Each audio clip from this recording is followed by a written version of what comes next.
ഒരാൾക്ക് പല്ല് നഷ്ടപ്പെട്ട് കഴിഞ്ഞു കഴിഞ്ഞാൽ അവിടെ എങ്ങനെ പല്ല് വെക്കും എന്നുള്ളതിനെ സംബന്ധിച്ചിടത്തോളം നമ്മുടെ അടുത്ത് നിന്ന് ഒരുപാട് ഓപ്ഷൻസ് ഉണ്ട്. ഒരാൾക്ക് വേണമെന്നുണ്ടെങ്കിൽ അത് ഊരിയെടുക്കുന്ന ടൈപ്പ് പല്ല് വെക്കാം, ഫിക്സഡ് ആയിട്ട് തന്നെ തൊട്ട് അടുത്ത രണ്ട് പല്ലിനെ സപ്പോർട്ട് ചെയ്തിട്ട് വെക്കാം, അല്ലെങ്കിൽ താഴോട്ട് നമുക്ക് ഇംപ്ലാന്റ് സ്ക്രൂ ചെയ്തിട്ട് ഇറക്കി വെക്കുന്നത്. അപ്പൊ ഈ ഇംപ്ലാന്റ് വെക്കുക എന്നുള്ളതാണ് ഏറ്റവും ആപ്റ്റ് ആയിട്ടുള്ള രീതി.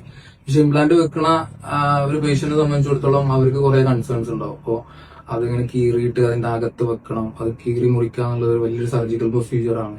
ഇങ്ങനെയൊക്കെയുള്ള കുറെ കൺസേൺസ് പേഷ്യന്റിനെ സംബന്ധിച്ചിടത്തോളം ഉണ്ടാവണോണ്ട് തന്നെ അവർക്ക് വേണ്ടിയിട്ടോ അല്ലെങ്കിൽ അത്രയും ഭയം ഇല്ലാണ്ടിരിക്കാൻ വേണ്ടിയിട്ട് നമ്മള് ഒരു ഗൈഡഡ് ഇംപ്ലാന്റ്സ് എന്ന് പറഞ്ഞിട്ടൊരു മെത്തേഡ് ഉണ്ട്. ഗൈഡഡ് ഇംപ്ലാന്റ്സ് എന്ന് പറയുമ്പോൾ ശരിക്കും നമ്മള് ആ പേഷ്യന്റ് എവിടെയാണോ പല്ല് വെക്കാനുള്ളത് ആ വെക്കാനുള്ള സ്പേസിനെ നമ്മൾ ഒരു അളവെടുത്തിട്ട് ലാബിൽ അയച്ചിട്ട് നമ്മളൊരു ഗൈഡ് പോലെ ഉണ്ടാക്കും. ഇപ്പൊ ഫോർ എക്സാമ്പിൾ ഈ പേഷ്യന്റിനെ സംബന്ധിച്ചിടത്തോളം ഇയാൾക്ക് ഇവിടെയാണ് ഈ പറഞ്ഞ 3 ഏരിയയിലാണ് പല്ല് വെക്കാനുള്ളത്. ഇവിടെ ഒരു പല്ല് വെക്കണം, ഇങ്ങനെ ഈ 3 സ്പേസിൽ.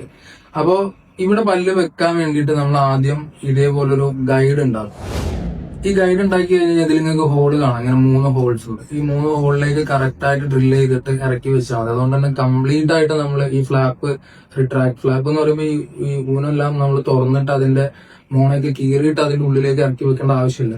കറക്റ്റ് ആയിട്ട് അതിൽ ഡയറക്റ്റ് ഡ്രില്ല് ചെയ്ത് കൊടുത്തു കഴിഞ്ഞ് കഴിഞ്ഞാൽ വൂണ്ട് പെട്ടെന്ന് ഹീലാവും. പേഷ്യന്റിനെ സംബന്ധിച്ചിടത്തോളം ഭയങ്കര കംഫർട്ട് ആയിരിക്കും. ഒരു 1 hour എടുക്കുന്ന പ്രൊസീജിയർ നമുക്ക് കാണുന്നുണ്ടെങ്കിൽ ഒരു 15 minutes കൊണ്ട് തന്നെ നമുക്ക് ഈ ചെയർ ടൈം നമുക്ക് തീർക്കാം.